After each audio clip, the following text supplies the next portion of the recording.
babe, it's a lie. Ain't never known. There ain't no use in turning on your light, babe.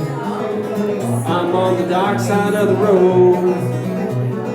Thinking you're wandering all the way down this road. I once loved a woman, a child I'm told.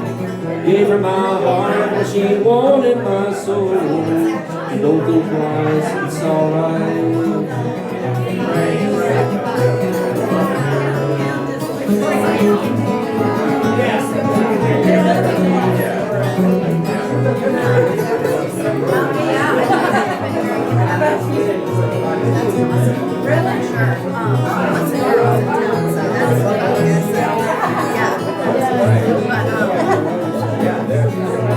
I don't expect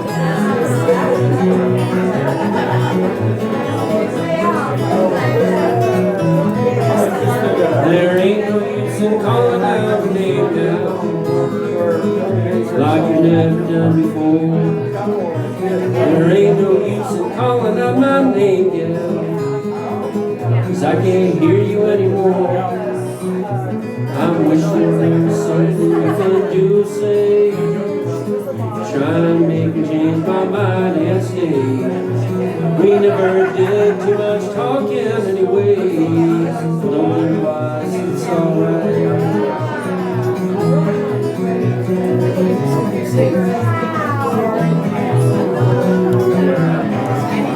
I want to get all those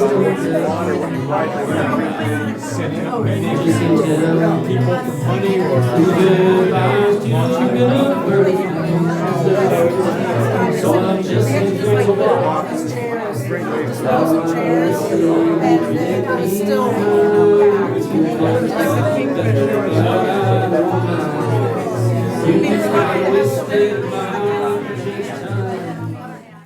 It's a beautiful April day, and one of the wonderful things about being here in the Juniper Art Gallery is because it is filled with the resonance of creativity. Pictures on the wall, pottery within eye shot, and it is colorful. I know a lot of the artists. That's another great thing. I'm looking at a piece here by James Alexander Thom, the great author, and also a lot of people don't know what a fine sculptor he was. He sculpted out of wood, and some of his pieces are here. They exude the same warmth he had. It's wonderful to be near it. I love this place because of its creative resonance, and also the fact that so many people from my neighborhood show up here. The only thing lacking that I know of is an espresso machine. If they had that, it would be absolutely perfect. Maybe I'll have to bankroll that for you. And what brings you to Juniper Gallery tonight, Mary? Well, Jamie Sweeney and Yael Ksander's mother is presenting her artwork, and I was excited to support that and see her paintings. But yeah, and Juniper is just a beautiful place to be on a Friday night. I teach at the Eskenazi School of Art, Architecture, and Design, and so they do Friday events a lot, and so I'm usually there before I come to gallery walks, but it's always nicer to come to gallery walks when it warms up, and yes. Yeah, in the spring, yeah. Have you had a chance to look at her artwork over there? So what's first impression? Beautiful visual colors. I'm a fan of, flower nature motifs, and yeah, I want to spend some more time with them. And the white background makes it pop, too. I know, really expressive. You're coming to your daughter's hometown and having an art show at the Juniper Gallery. So how did that come about? How did it come about, Mom? Well, I asked Yael if there were perhaps a gallery in Bloomington that is interested in doing still life or landscapes. And she said, which ones do you think? And we went to my studio and pulled down some paintings. And she said, well, I'll take them back to Bloomington and see what I can do. Yeah, and I had already a relationship with Jamie for a long time. I had probably first met Jamie when she was running the Wandering Turtle Art Gallery and she was having a retrospective show, a posthumous retrospective show of her father, Paul Sweeney, who was a very fine artist, a very accomplished and well-known artist of botanical illustration. And so I did a radio program about Jamie's father. And I got to know Jamie that way, and I learned, and I interviewed all kinds of people who knew Paul from Heron back in the day. And so Jamie and I really bonded over the fact that we were both raised by artists, because Jamie's mother was also a fine artist, Margaret. And then I brought the paintings to Jamie and showed her, and she said, I love them, and it would be a great thing to kick off spring, and I especially love the daffodils because they were my mother's favorite flower.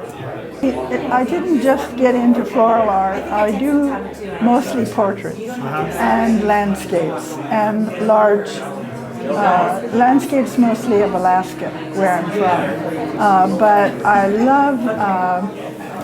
love painting flowers because they're colorful, and it's kind of a relief after painting a portrait or a landscape. It's entirely different. It's 100% visceral, you know. And landscapes, you really... Visceral, did you say? Visceral. Yeah. And a portrait, you have to really be there. And with the landscape too, it's taking me back to Alaska, because I mostly do Alaskan landscapes. But for flowers, it's very immediate and fun and refreshing for me, colorful. Some people don't really know how to look at paintings, and what do you say to them when someone says, I like art, but I don't know what's good, I don't know what's bad, I get confused. What do you say when people say that? Or usually people don't admit that. Well, I think that anyone should be able to appreciate art. You shouldn't have to have an art history background, because if you look at the picture long enough, you can figure it out for yourself what's going on. And even a still life, you can. Each little flower sort of has a personality, and the whole motion of the still life has a movement, and it will tell you quite a bit. But no, I don't think you need an art history background to look at a picture. I can see how this can be resetting your brain from doing a portrait, because you've got such vivid colors and contrasts that you're using that maybe aren't there in a portrait. No, not, and also not in landscapes.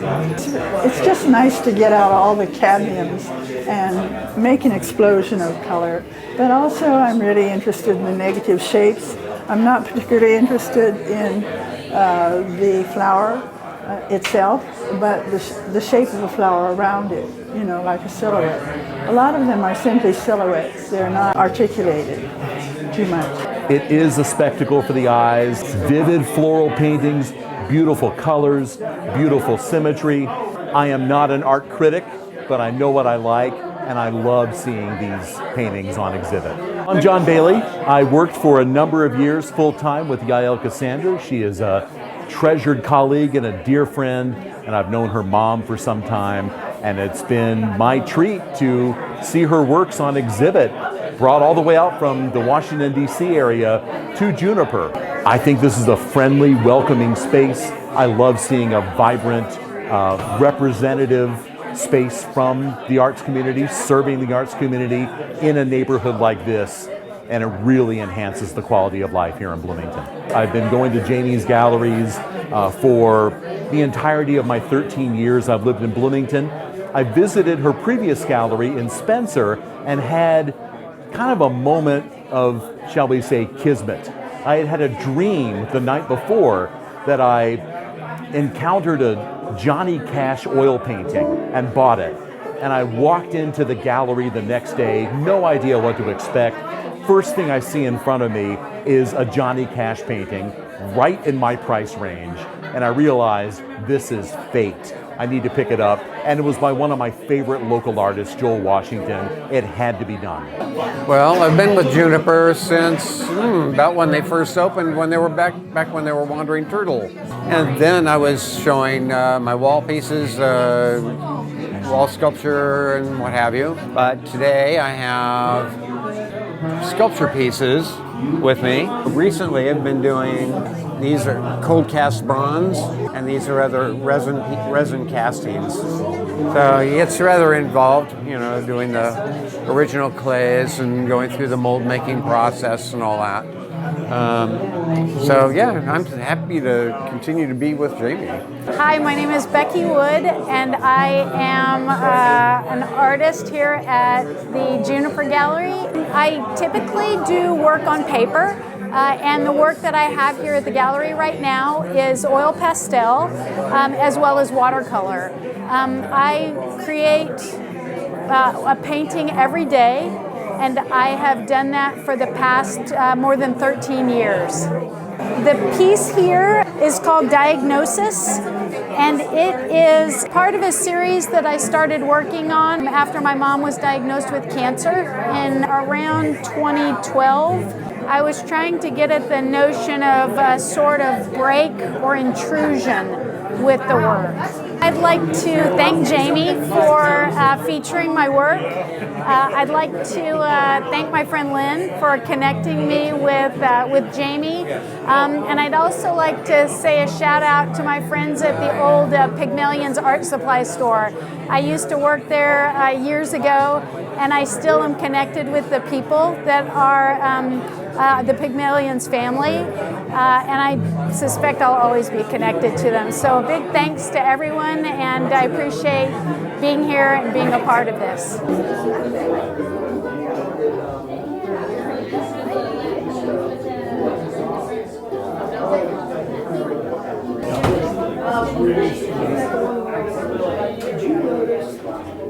I am Rejon Taylor's attorney.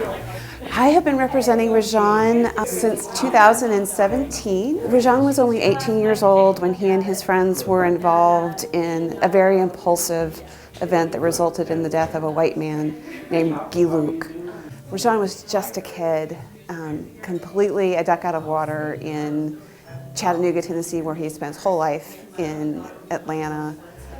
We actually met in high school. I was 14, it was the first week of school. And we met in the hallways passing by, actually because of my name, Tuetti. He said my name and he kind of giggled and laughed and was like, Tuetti, what kind of name is Tuetti? And his name was Rejon. So what kind of name is Rejon? And we kind of sparked from there and we became really good friends from there. So you knew him before he was incarcerated, and while you were going through the whole process. Yes, so. I mean, 24 years. Yeah. I think that's why we're so close to this day, because we had something that a lot of people normally don't do, especially in high school. You don't normally look at like a friendship first, but I wasn't allowed to date, and I was in a very strict family, and he kind of had more flexibility and freedom to kind of be able to, you know, live life. And something about him, my heart just always drew close to him. And I found out later on in life that he was really a good person to talk to. He was convicted in a courtroom by a nearly all-white jury in a courtroom that had a portrait that was dedicated to the antebellum South, complete with pictures of a slave. I came down with his family to Tennessee for the trial, and that's when we found out his actual indictment, and his sentencing was going to be a death sentence. And that was really not what no one was expecting, not what anyone was expecting. And come to every single day and experience the things they said about him and the cruel words they used for him to really control the jury was really hard to sit and listen to. We know that the jurors used racial epithets against him during their deliberation. Race played a huge role in the reason that Rejon ended up on death row as a kid. He'd never been in jail before this, right? And had to learn how to survive. And one of the ways that he's learned how to survive is through his art. And he is a self-taught artist. So he was, I think, working with some of the other guys on the row who have been doing art. They shared with him that this was a good way to just sort of, escape the life of solitary confinement. His art is all kept within his cell. And we're talking a 10 by 9 cell, and all of his art pieces are within that cell. But other guys sort of shared with him, this is a good opportunity, this is a way to expand your mind and kind of get out of this place for a while. He's been doing this work for over a decade. Yeah. I had been working in the jail here locally for a while and wanted to become a minister of record for someone on death row for quite some time, but got another nudge from Bill Breeden that he knew someone who needed a minister of record, and now was the time, and my life had enough space in it to step into that responsibility. So I was approved and started to visit last August.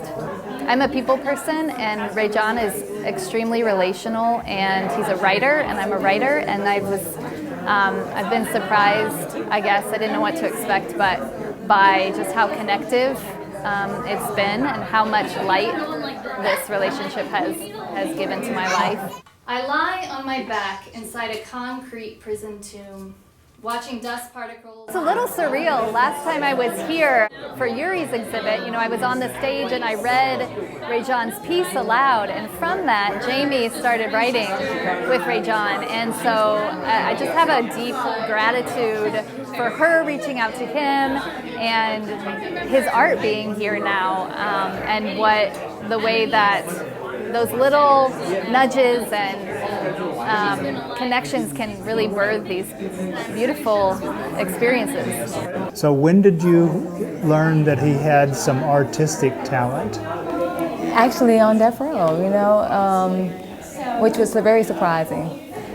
Very surprising, but when I first seen his first pieces, I was blown away. We both actually did have art class in high school though, but nothing on the level of what's behind me. And some of his first pieces are gorgeous. It's not like an artist that developed over time. It was like playing around. You could tell almost immediately this is something that was really going to be something special for him. He uses whatever is around, like paint chips that chip off the concrete wall, or sand, or sawdust, and he takes that uses that as his medium, and he creates these beautiful pieces of art where he just gets lost in the beauty of it all. What do you think about the Juniper Gallery having these pieces of art by death row inmates and putting them on display and telling their story? I think it's a beautiful thing. I think that people who are incarcerated for long periods of time need opportunities to connect with people in real time, to make a difference in the world. It struck me the very first time I visited Rejon, he said, I want to be of use, like I want to help you. And how when you're incarcerated, they take away that agency to be useful to other people in so many ways. So this is part of the answer. It's not good enough. We need those people out. But this is one of the ways that life is brought back into that very deprived space. What do you think about having his artwork in a gallery space that you can come to Bloomington, Indiana and celebrate his work? Amazing.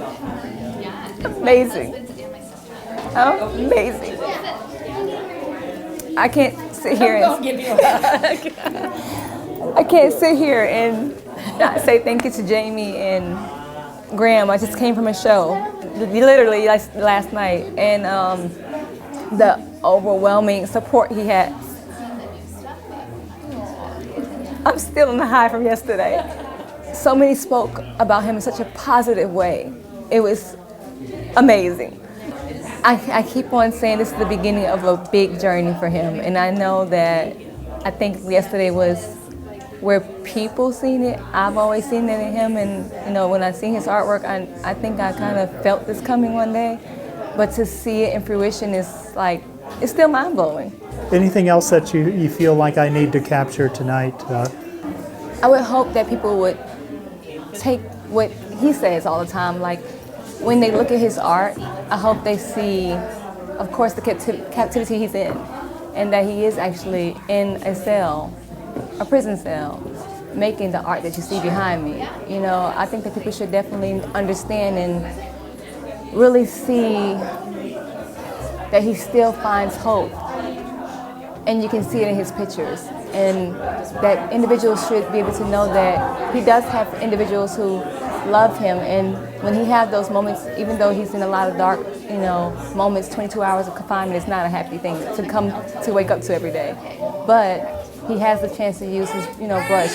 He has a chance to use a lot of his experiences from before incarceration and his experiences now to be able to still bring life in a place that's so dark.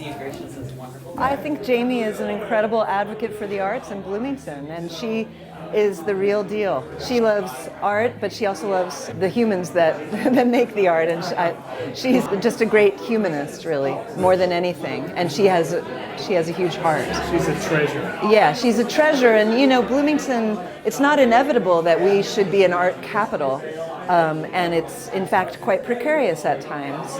And if it's not for people like Jamie who are out there risking her financial fortune and all her time and what she does with her life, you know, you only have one life and she's choosing it to spend it this way on behalf of all of these artists here that she represents. And the music scene, you know, she has live music.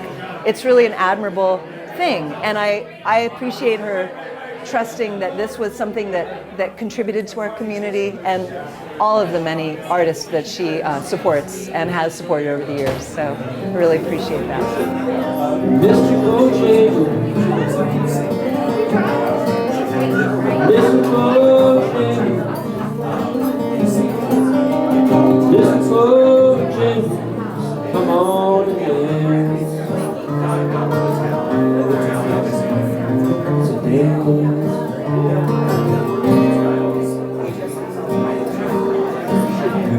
So you dance with those that minstrel shows and county fair throughout the South. Spoke with tears 15 years I was young and young. They traveled about, his dog up and died, no, his dog up and died, so 20 years and he still breathes. Jamie has been probably the longest time supporter of fair trade in this community. And many people know that Jamie had a gallery called Wandering Turtle. And she was, had always carried fair trade items, which she is doing now for the community. And fair trade's always been near and dear to my heart. I'm a labor activist. I got a graduate degree in labor studies, and I teach in a fashion school, and fair trade was one of the places where the products were being thought about as to were they supporting people and were labor rights being enforced. And what's great about this gallery now is not only do you have art, but you have Jamie supporting items that are fair trade, where there's a hole in the community to have those items available, where you can find those as gifts and as really beautiful items for your household as well. And so I just want to do a plug for her support of fair trade. At least 20 acres and one Juniper from the Alabama Trail. Half of it cotton, third of it cotton. Get a handful in the cup. But we cannot have all things please us, no matter how we try, till we've all gone to Jesus. We can only one wife.